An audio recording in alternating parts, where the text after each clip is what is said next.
જય શ્રી સ્વામિનારાયણ. આજનો સુંદર વિચાર.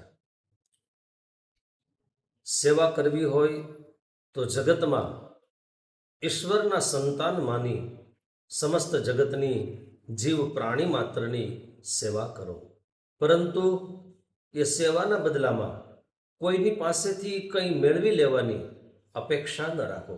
ચાહે એ પ્રશંસા હોય, ચાહે એ તમારા કાર્યની એ મહત્વની વાત હોય, પરંતુ જો કરેલી સેવાની આશા જ રાખવી હોય તો ભક્તો યાદ રાખજો, એક ભગવાન પાસે રાખજો.